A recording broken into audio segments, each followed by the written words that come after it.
স্কুলে ক্লাসরুমে পেছনের সারিতে বসা মানেই যেন একটা অদৃশ্য ট্যাগ ব্যাক বেঞ্চার।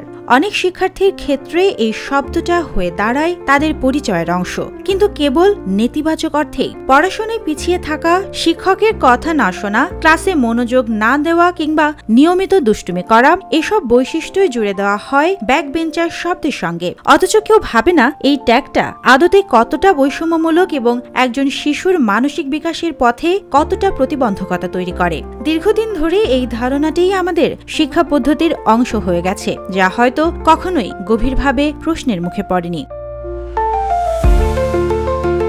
তবে সম্প্রতি পরিবর্তন এসেছে কেরালা থেকে। ভারতের এই দক্ষিণাঞ্চলীয় রাজ্যে কিছু শিক্ষক ও স্কুল প্রশাসন সিদ্ধান্ত নিয়েছেন আর থাকবে না কোনো পেছনের বেঞ্চ, থাকবে না ব্যাক বেঞ্চার শব্দটাই। এর বদলে সব শিক্ষার্থী বসবে এমনভাবে যেন প্রত্যেকেই প্রথম সারির ছাত্র। ফলে আসন বিন্যাসই বদলে গেছে। কারো ক্লাসে চক্রাকার, কারো অর্ধবৃত্তকারে, কারো আবার ইউ বা ভি আকৃতিতে বেঞ্চ সাজানো হচ্ছে। লক্ষ্য একটাই, সব শিক্ষার্থী যেন শিক্ষকের কাছ থেকে সমান মনোযোগ পায় এবং নিজেদের ফার্স্ট বেঞ্চার বলে ভাবতে পারে।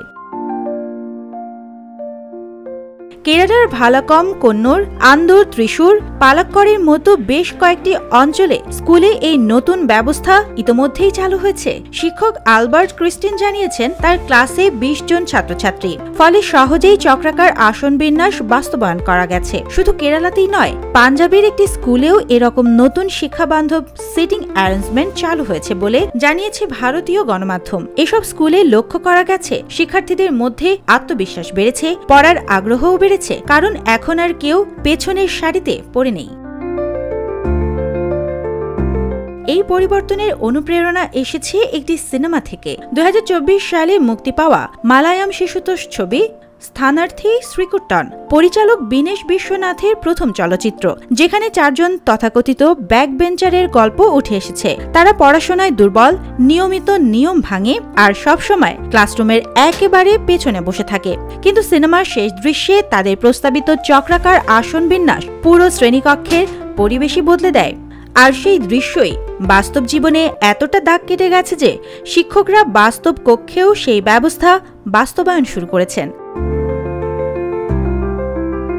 পরিচালক বিনেশ বিশ্বনাথন এই প্রক্রিয়ায় আপ্লুত। তার ভাষায়, সিনেমা সমাজে পরিবর্তন আনতে পারে এই বিশ্বাস নিয়েই তো সিনেমা বানানো, এবং এই বাস্তব উদাহরণ যেন সেই কথারই সত্যতা প্রমাণ করে। যেখানে আমাদের চারপাশে আজও শিক্ষার ভিত গড়ে তোলা হয় প্রতিযোগিতার ভিত্তিতে, সেখানে এমন একটি পদক্ষেপ যা প্রতিযোগিতা নয় বরং সমতা ও সহযোগিতাকে গুরুত্ব দেয়, তা নিঃসন্দেহে প্রশংসার দাবি রাখে।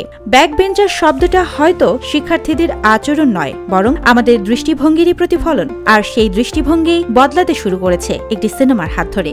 সুবর্ণা মেজাবিন, দেশকাল নিউজ।